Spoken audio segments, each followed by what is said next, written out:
The biggest bombshell drops. The happiness surgery offered by the Smile Society is not what it seems.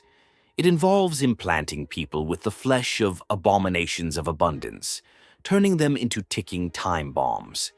This explains the weird vibes and sets up a horrifying new threat for the crew to deal with. Aha, the Aeon of Elation, decides to crash the party by making a shocking announcement via the moon.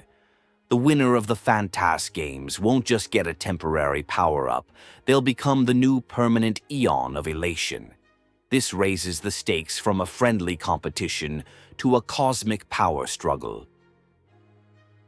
The crew debates the legitimacy of Aha's declaration. Is it a prank or is a new, potentially terrifying god about to be born? The uncertainty is palpable, as the transfer of an eon's authority could either lead to an era of hope or plunge the universe into an abyss of despair. The public is not handling the news well. After the fight with the Daybreak Squadron, the Trailblazers' reputation has taken a massive hit. Crowds are now swarming them, with some asking for autographs and others calling them a supervillain. The fame is getting complicated and a little scary. Back on the Express, the crew regroups to discuss the chaotic situation. Himeko fills everyone in on the Fantas Moon's declaration, and they realize the game has become dangerously unpredictable. The supplicants will now stop at nothing to win, making every move a potential life-or-death decision. Pearl contacts the Express with a warning. Public sentiment has turned hostile, fueled by Fulwish's media manipulation. Online forums and TV shows are painting the Astral Express as villains, with some even accusing the Trailblazer of being the new herald of death. A full-blown PR crisis is brewing. The decision is made. They have to stop Fulwish. The Trailblazer is determined to fight for Cinderborn and everyone who believes in the Express, seeing Fulwish's manipulation of the Daybreak Squadron as the final straw. It's no longer just about the game, it's about protecting innocent people from being used as pawns. Himeko connects Fulwish's actions to the original Herald of Death from 15 years ago. That monster was also a supplicant who wielded the power of abundance, leaving behind a lingering poison. It seems Fulwish is following in those tragic footsteps, turning countless citizens into potential abominations. The plan is to head back to Graia Academy to dig into Fulwish's past. By examining old student records and incident reports from the last Fantas games, they hope to find a clue that explains how she acquired such dangerous power and what her ultimate goal is. The investigation officially begins. Hi there. If you want to enjoy more gaming lore without grinding for 60 hours, hit that subscribe button. I do the grinding so you don't have to. Your support really helps the channel. At the academy, they run into Himeko's father, Ryosuke, the dean. Despite their strained relationship, he's surprisingly helpful. He's already compiled documents on Fulwish, having been questioned by the Department of Aberration Defense earlier. He points them toward the archive room and a long-serving teacher named Miss Dolly. Miss Dolly shares her memories of Fulwish, painting a picture of a tragic but brilliant student. She reveals that after graduation, Fulwish went beyond the sky to study, turning down a job at the IPC to return home and take over a failing TV station, transforming it into the media empire it is today. In the archives, they find a critical clue. Fulwish was a distinguished student for 3 years straight. More importantly, they discover she studied at a mysterious institution on a greenhouse world called Garden Star, which is secretly owned by the Intelligentsia Guild and linked to the IPC. This connection is super suspicious. The crew debates whether the IPC is involved, with Himeko arguing that Pearl is likely on their side since the chaos Fulwish is creating threatens the IPC's control. She believes Fulwish's studies were a way to understand the power that destroyed her life, but it led her down a dark path. Himeko reminisces about her past with Fulwish, remembering a bright but lonely girl who was fascinated by the world beyond the textbooks. Believing their old friendship might still mean something, Himeko decides to contact her for an honest conversation, hoping to understand why she's chosen this destructive path. They visit an old, abandoned part of the school, where after images of students from 15 years ago still linger. They see a younger Fulwish and her friend Belle just before the Herald of Death attack.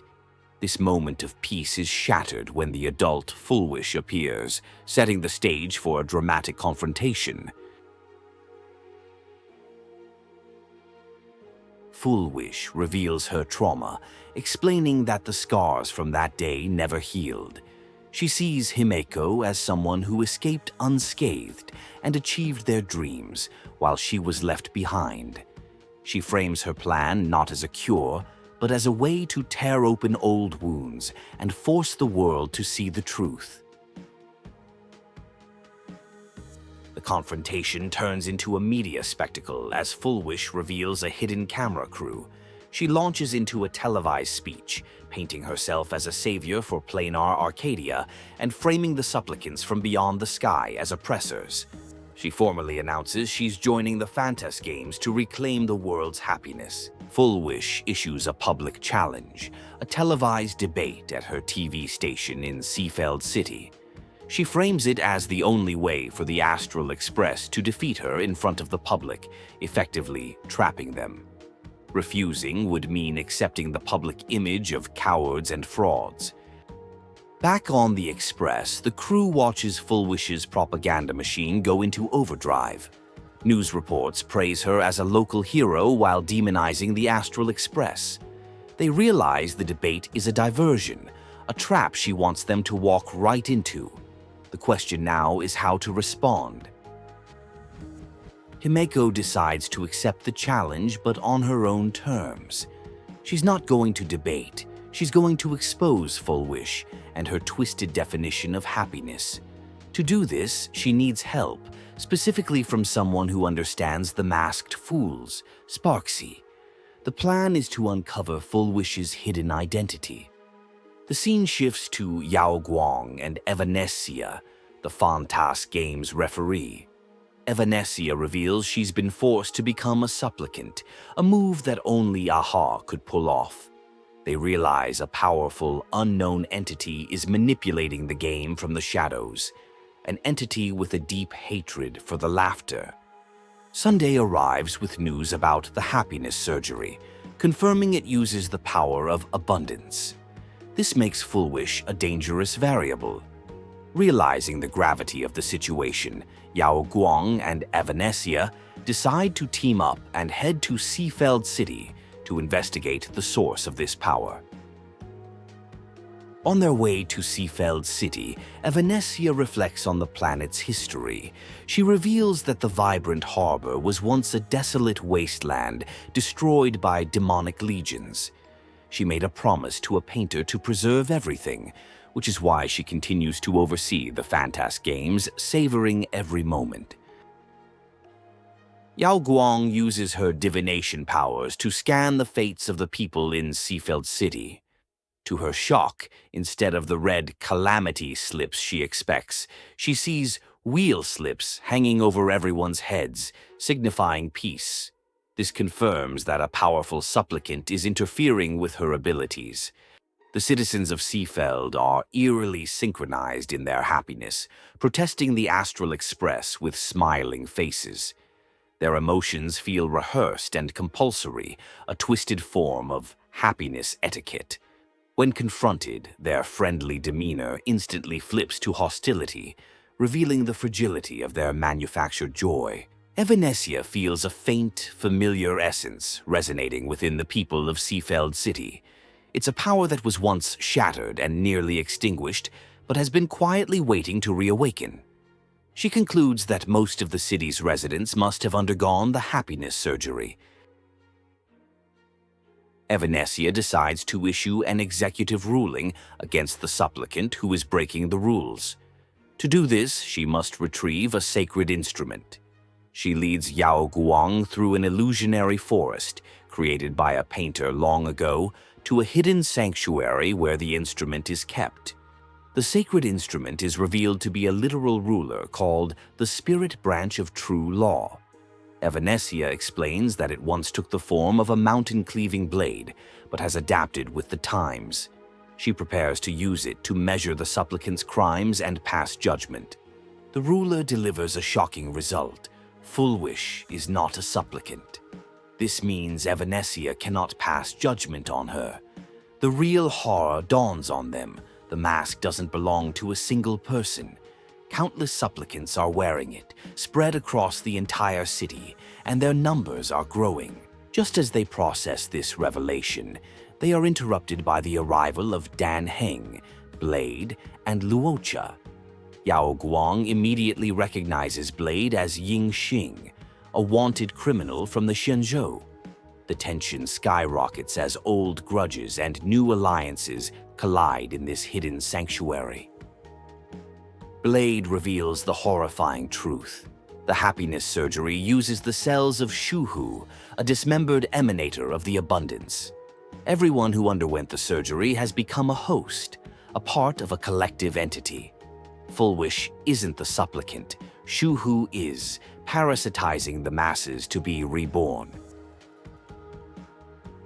The Trailblazer calls Sparxy, offering to return her mask in exchange for intel on Fulwish. Sparxy, intrigued by the betrayal, agrees. She suspects Fulwish is a new type of masked fool, one whose brand of crazy is calm, sophisticated, and operates from the shadows. Sparxy's investigation leads her to a hospital, where she uncovers Fulwish's medical records. The diagnosis is a mysterious happiness syntax. She learns that when Fulwish first received her mask as a traumatized 16-year-old, she tried to smash it, an act that left a physical and metaphysical crack in the hospital. Sparxy enters the crack in the wall, which leads to a memory of the day Fulwish received her mask. A cruel, mocking note accompanied it, turning a moment of potential connection into one of deep despair. This explains Fulwish's rejection of the masked fools and her twisted path. Inside the memory, Sparxy confronts Fulwish, who reveals her one unique talent. She can hear the happiness people desire most in their hearts. She uses this power on Sparxy, creating a perfect illusion of victory and eternal fulfillment, tempting her to give in to her deepest cravings. Sparxy rejects the illusion, declaring that happiness within easy reach is bland. She argues that true masked fools distill pain into art and despair into jokes. This defiance impresses Fulwish, but also leads to a battle within the mindscape, as Fulwish decides to punish her for refusing the offered sweetness. The crew, including Sunday and Ashvale, have arrived at the TV tower, only to find it's a setup. They realize the debate is still being prepared, and nothing seems out of the ordinary, which is suspicious in itself. Pearl confirms over 200,000 citizens have had the surgery, making the situation dire.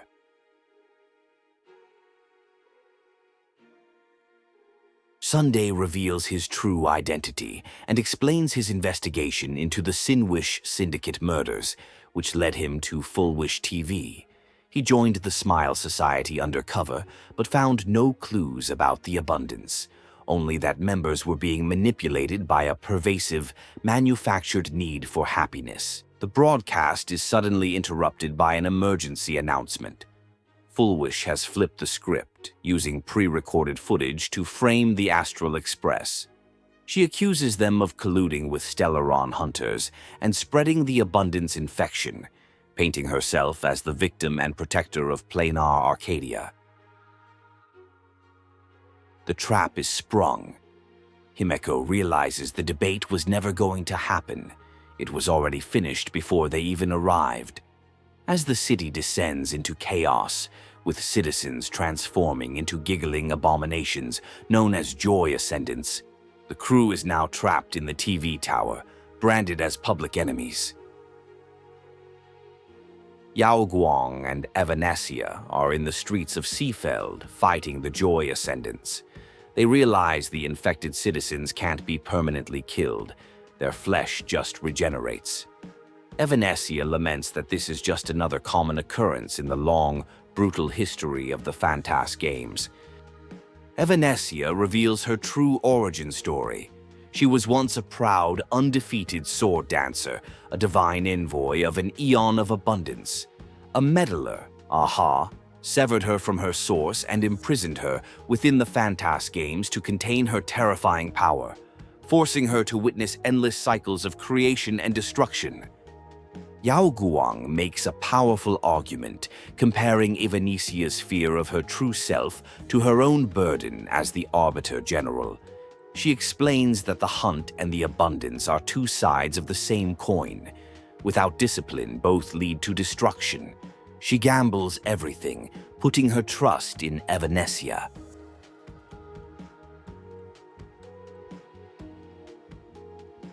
Silver Wolf, working with a person she believes to be Pearl, hacks into the network to trace the source of the infection.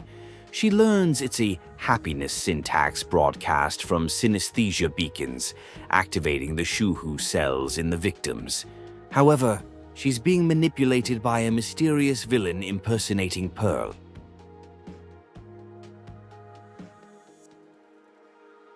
The investigation reveals that the signal causing the mutations is coming from the Seafeld TV tower. As Silver Wolf prepares to shut it down, the imposter Pearl reveals themselves, trapping her in a digital space. The villain, another masked fool, wants to play a game with her. The mysterious villain, whose name is still unknown, reveals they know Elio's script and can even rewrite it. They taunt Silver Wolf, claiming the future she abandoned will return as a spicy comedy written by them. Their plan is to ensure Shuhu's resurrection and the destruction of Planarcadia.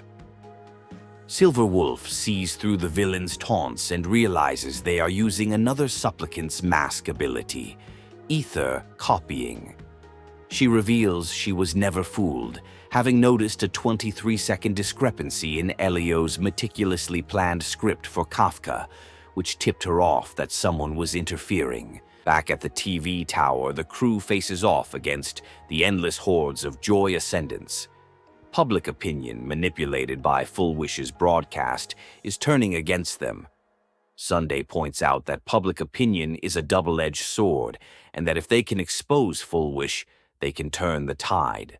As they fight their way up the tower, they discover that the magical girl troupe that arrived before them has also been transformed by Fulwish. The enemies are getting stronger, empowered by the growing wish power of the public, who are watching the broadcast and cheering for Fulwish.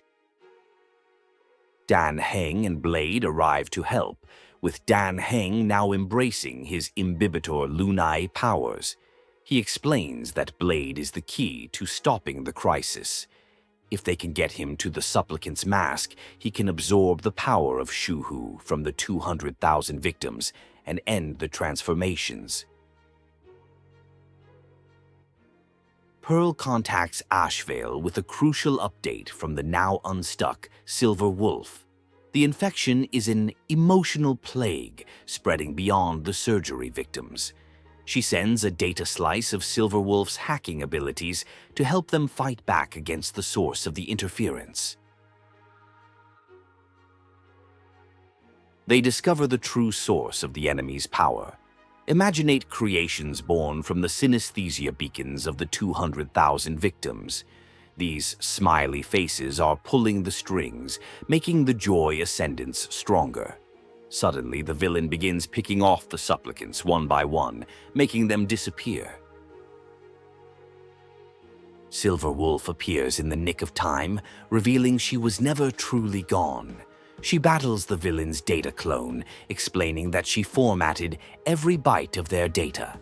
She has managed to temporarily quiet the beacons, giving the Trailblazer a window to confront Fulwish alone. The Trailblazer finally reaches the top of the tower to confront Fulwish.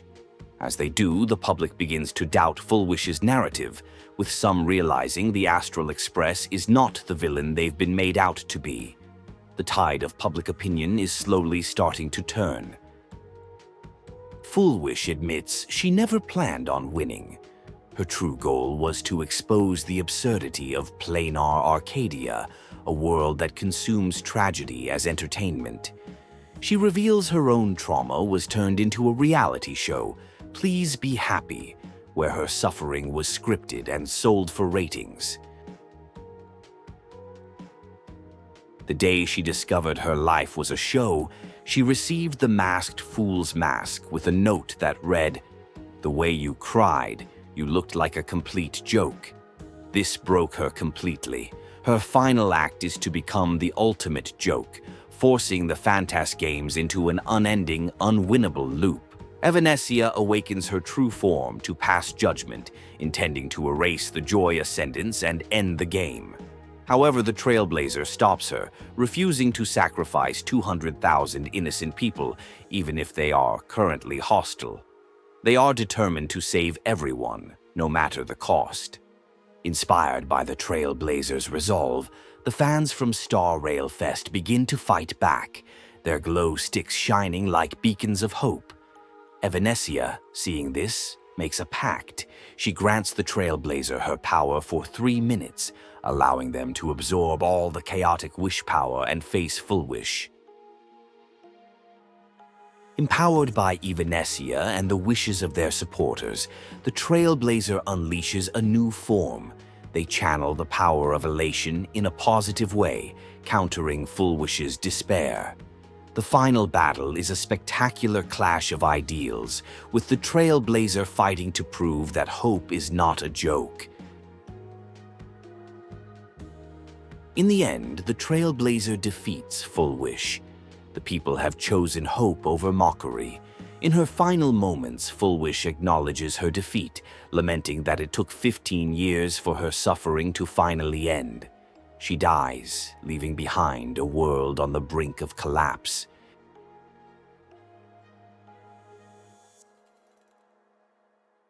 With Fulwish gone, the system she created goes into meltdown. The Daybreak Squadron and other heroes rally the public, urging them not to despair and to take action themselves. Cinderborn's speech inspires a wave of self-rescue efforts across the city, proving that miracles don't just come from supplicants. Blade proposes a desperate plan: gather all the scattered flesh of Shuhu into his body.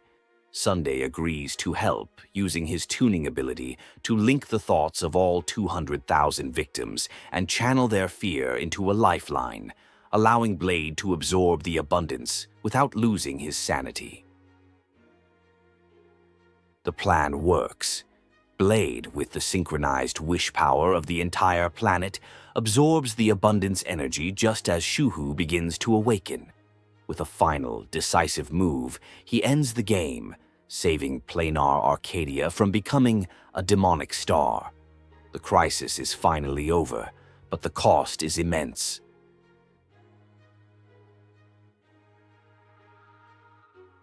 In the aftermath, Yao Guang agrees to help Blade find the release he's been seeking for centuries.